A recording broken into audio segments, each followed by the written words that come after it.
ஏய்,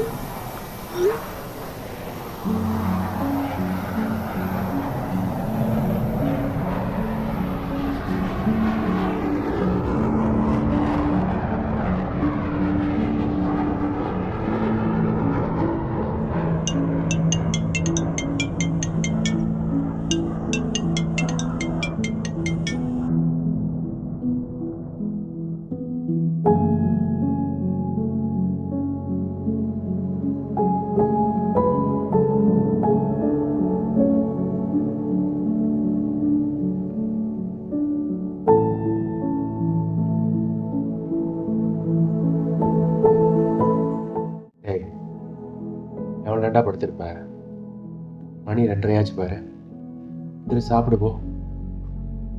படுத்து இருந்தால் மட்டும் எல்லாம் சரியாயிருமா? எந்திரிச்சு போய் சாப்பிட்றா. மாரி பையனே.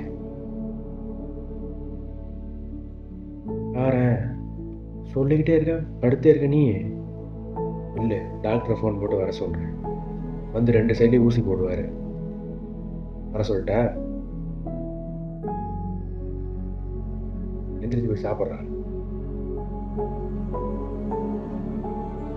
கேட்க மாட்டேன். இல்லை, ஃபோன் பண்ணுறேன். ஹலோ டாக்டர், நாங்கள் ஒருத்தன் பாருங்க சாப்பிடாம இருக்கான். உடனே நீங்கள் வாங்க. வந்தீங்கன்னா வச்சுக்கோங்க, 2 பட்டக்ஸையும் ஊசி போடு. வரீங்களா? வாங்க வாங்க வாங்க வாங்க.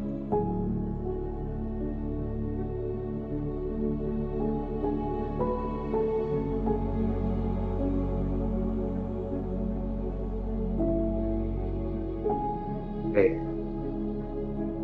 உனக்கு ஞாபகம் இருக்கான்னு தெரியல. இதே நான் 10 வருஷத்துக்கு முன்னாடி என் பர்த்டே அன்னைக்கு தான் நீ என் கிட்ட வந்த. அன்னைக்கு நீ, நான், அப்பா, அம்மா எல்லாருமே சேர்ந்து என் பர்த்டே செலிப்ரேட் பண்ணோம். ஆனால் இன்னைக்கு பார்த்தியா, நீ நான் மட்டும்தான் இருக்கோம். அம்மா அப்பா 2 பேருமே என்ன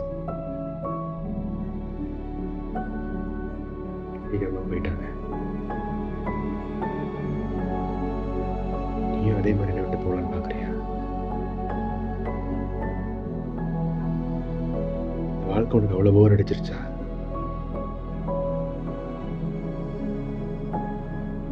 நீயும் போயிட்டு எனக்கு யாரா இருக்கு?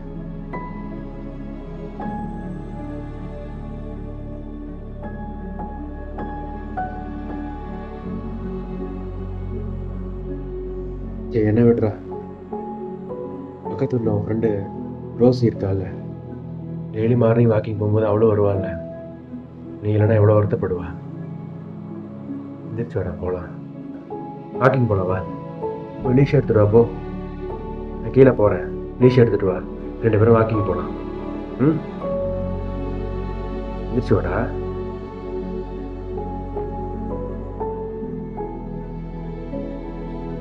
வரமாட்டியா?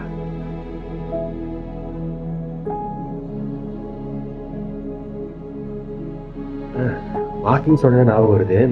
நம்ம 2 பேரும் லாஸ்ட் டைம் வாக்கிங் போயிருந்தோம்ல, அப்போ நம்ம செல்ஃபி எடுத்தோம் தெரியுமா? அந்த ஃபோட்டோ உன்ட்ட காட்டுறேன் பாரு. அதில் உன் மூஞ்சி பார்த்து வச்சுக்கோ, செம காமெடியாக இருக்கும். காட்டுறேன் பாரு.